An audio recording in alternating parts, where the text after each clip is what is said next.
श्रीमद् भागवत गीता के अध्याय 15 के साथ पुनः आपके बीच में उपस्थित हूँ। श्री भगवान बोले, इस संसार को अश्वत्थ अर्थात पीपल के वृक्ष के समान माना गया है, जिसकी जड़ें ऊपर की ओर हैं और शाखाएं नीचे की ओर। वेद इसके पत्ते हैं। जो संसार रूपी वृक्ष के तत्व को जानता है वही संपूर्ण वेदों को जानने वाला है।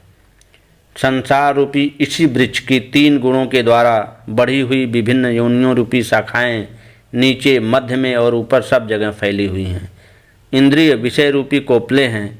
मनुष्य लोक में कर्मों के अनुसार बांधने वाली जड़ें भी नीचे और ऊपर सब जगह फैली हुई हैं। इस संसार रूपी वृक्ष का वास्तविक स्वरूप जैसा कहा गया है वैसा यहाँ अनुभव नहीं होता है, क्योंकि न इसका आदि है और न अंत और न ही स्थिति है। इस अति दृढ़ मूल वाले अश्वत्थ वृक्ष को वैराग्य रूपी शास्त्र से काटकर उसके बाद उस परमात्मा रूपी लक्ष्य को खोजना चाहिए, जिसको प्राप्त होने पर पुनः मनुष्य संसार में नहीं आते। जिससे इस अनादि रूपी संसार रूपी वृक्ष की उत्पत्ति और विस्तार हुआ है, मैं उसी आदि पुरुष परमात्मा की शरण में हूँ। ऐसा जानकर मनुष्य को उस परमात्मा की शरण में आ जाना चाहिए।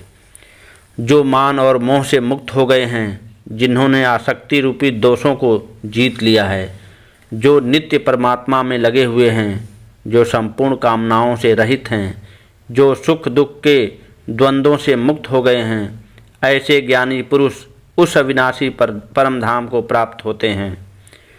उस परम धाम को न सूर्य न चंद्र और न ही अग्नि प्रकाशित कर सकती है।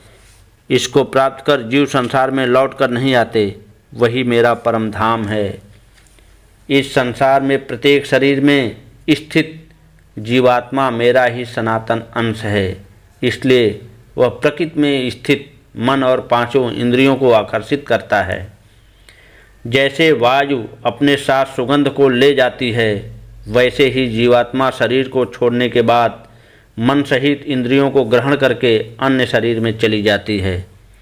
यह जीवात्मा अन्य शरीर का आश्रय लेकर कान, नेत्र, त्वचा, जीभ, नासिका और अपने मन के द्वारा इन 5 इंद्रियों को विषयों को भोगती है।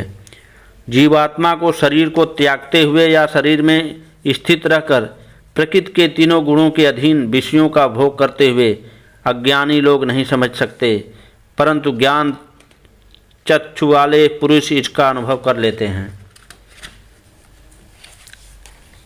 साधनारत योग के अभ्यास में प्रयत्नशील पुरुष अपने हृदय में स्थित आत्मा को देख सकते हैं, किंतु अशुद्ध चित्त वाले और अज्ञानी लोग यत्न करते हुए भी इसे नहीं देख सकते।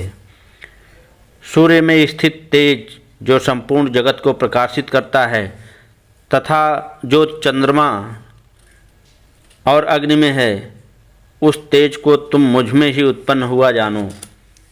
मैं ही पृथ्वी में प्रविष्ट होकर अपनी शक्ति द्वारा समस्त प्राणियों को धारण करता हूँ और मैं ही चंद्रमा द्वारा समस्त औषधियों यानी कि वनस्पतियों में जीवन रस भरकर उसका पोषण करता हूँ। मैं ही समस्त प्राणियों के शरीर में पाचन अग्नि के रूप में स्थित हूँ और प्राण वायु और अपान वायु के साथ संतुलन रखते हुए चारों प्रकार के अन्नों को पचाता हूँ। मैं ही सभी प्राणियों के हृदय में स्थित हूँ। मेरे द्वारा ही स्मृति, ज्ञान और अपोहन अर्थात विस्मृति होता है। समस्त वेदों द्वारा मैं ही जानने योग्य हूँ तथा वेदांत और वेदों का ज्ञाता भी मैं ही हूँ। इस संसार में 2 प्रकार के पुरुष हैं, क्षर यानी कि नाशवान और अक्षर जो कि अविनाशी हैं। समस्त प्राणियों के शरीर नाशवान हैं और समस्त प्राणियों में बैठी जीवात्मा को अविनाशी कहा जाता है, परंतु इसके अतिरिक्त एक उत्तम पुरुष तो अविनाशी परमात्मा ही है। यही तीनों लोकों में प्रवेश कर सबका भरण पोषण करता है। मैं क्षर यानी कि नाशवान प्रकृति से अति परे हूँ और अक्षर जीवात्मा से भी उत्तम हूँ। इसलिए विश्व में और वेदों में मुझे पुरुषोत्तम कहा गया है। हे भारत, जो संशय रहित मनुष्य मुझे पुरुषोत्तम के रूप में जानता है, वह पुरुष सब कुछ जानकर सब प्रकार से मुझे ही भजता है। हे अनग, इस प्रकार यह अत्यंत गोपनीय शास्त्र मेरे द्वारा कहा गया है। हे भारत, जो मनुष्य इसको इसी प्रकार जानता है वह बुद्धिमान और कृतार्थ हो जाता है। इस प्रकार श्रीमद् भागवत गीता का अध्याय 15 समाप्त होता है। ओम श्री परमात्मने नमः। ओम श्री परमात्मने नमः। ओम श्री परमात्मने नमः।